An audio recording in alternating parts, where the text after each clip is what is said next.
Hey guys, welcome back. Trying to get another video out this week. I want to at least touch some bases with y'all. Some of the things we have going on right now, it is officially decided. I'm going back to the place where the rock throwing happened. We're going to go investigate it.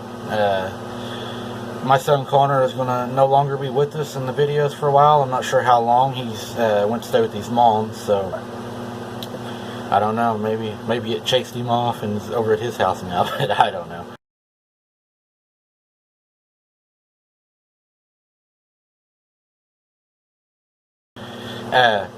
We're gonna miss him. But you know, we was talking the other day, and a lot of people's on their comments have said, what if he's interdimensional? What if he lives in between these areas, and that's why you saw the orb? And then Bigfoot, arrived. I'm not going to say he's not interdimensional. Y'all know that that's been one of my things that I'm not real sure about that part. I know Pecos has kind of been at me telling me I need to be more open to it, but from my experiences and from what I think, kind of what my thinking is, if he's interdimensional, number one is, why is he leaving footprints when he's here?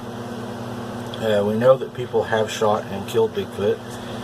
Of course, he always ends up missing, or they show up the government and it was a bear, or he ran over something. But all the proof always seems to to disappear. There was even an incident where a car ran over one and killed it, and it was actually through Farmers Insurance. And when they went to pull the report, the lady, her car was fixed, everything was the insurance paid for everything, but they always do what they call a investigative report, where they keep samples or whatever may have happened, but it's all gone. It's not there. So it seems the only way that Bigfoot's really ever going to be able to be discovered is somebody actually gets it, and then you just go live with it, put it out there where it can't be deleted, can't be took away, grab as many samples as you can, hide them, whatever you have to do, before you report it. But back to the interdimensional, a friend of mine, which is Pecos, he has found a grave of them, a place where they, I guess, go to die, or where they have died. I mean, I'm going to show y'all a photo that he sent me, and one of them is the regular photo he first sent, and the other one is going to have a little bit of color to it, just to try to help you see it. Now, when you look at it, try to help you. There's going to be an arm over the log, and you're going to see the face in between the two logs laying down. So you'll see the arm going over and down, and then you're going to see the head inside between the limbs.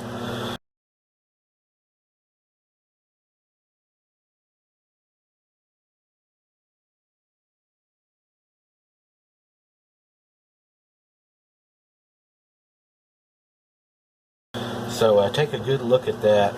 He found it at this site. There's also another picture he sent me from this site. It's an actual skeleton. It's a skull. It has an arrow in the top of it. So, I mean, if they're interdimensional and their wisdom is so much higher than ours, why are they coming back as animals? How come whenever I heard the one speak through the window that night, why did it struggle to speak English, or even just to speak? Why does it live like a beast if its technology is so much higher? I know it did show smart characteristics of, I guess, I don't know, I would say like ape-like, monkey-like, because I know when my, I'm not going to say who, but when my family member was sick, that she would ring a bell for help, and after a few nights, it got to where, whatever this was, it was bringing a bell back to my grandma's, ringing it, and of course, go to check on my grandma, and she was asleep, and then come to find out,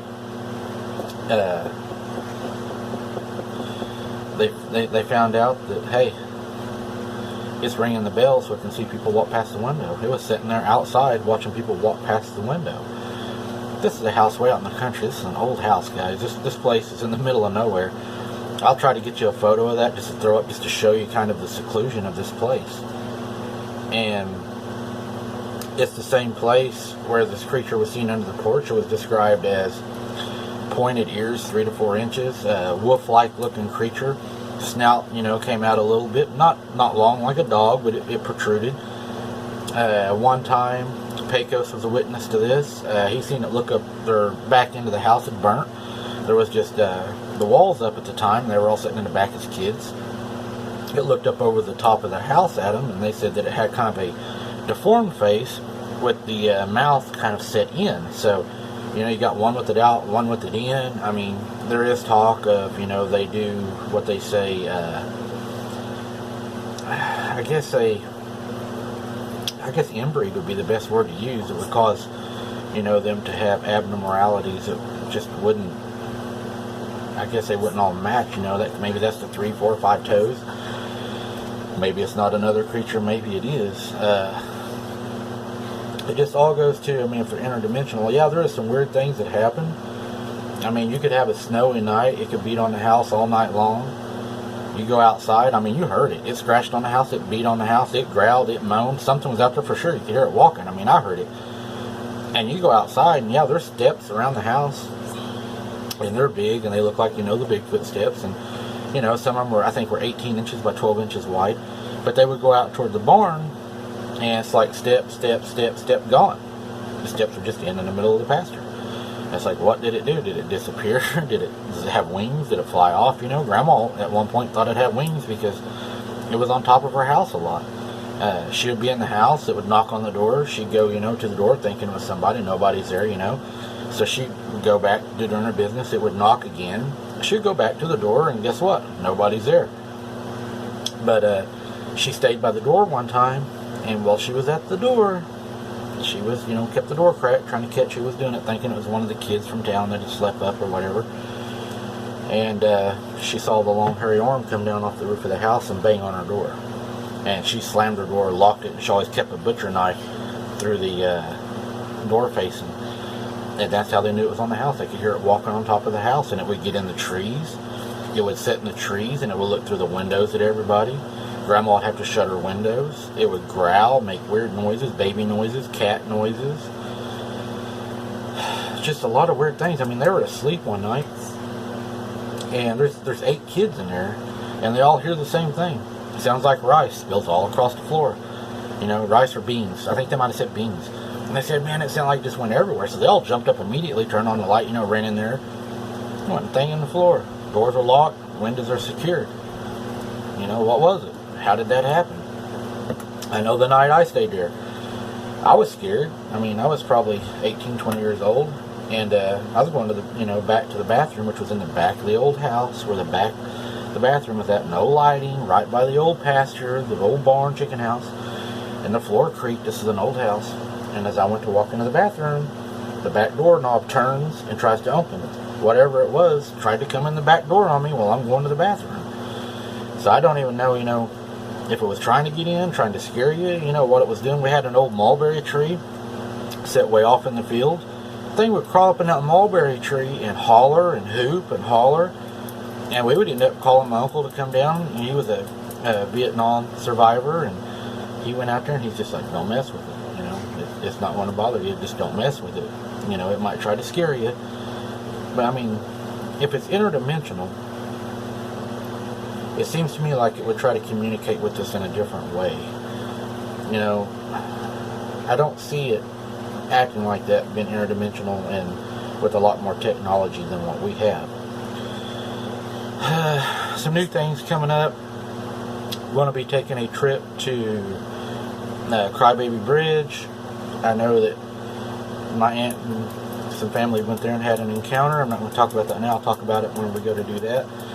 And I want y'all to know the next video that we'll be putting out next week, everything goes right, will be from the place where the rocks were thrown. We're going to do a complete investigative look down there. I'll give you all a panoramic of the woods and everything. Maybe you all see something I don't see. But it will be a live out in the field video. And I hope you all enjoy it.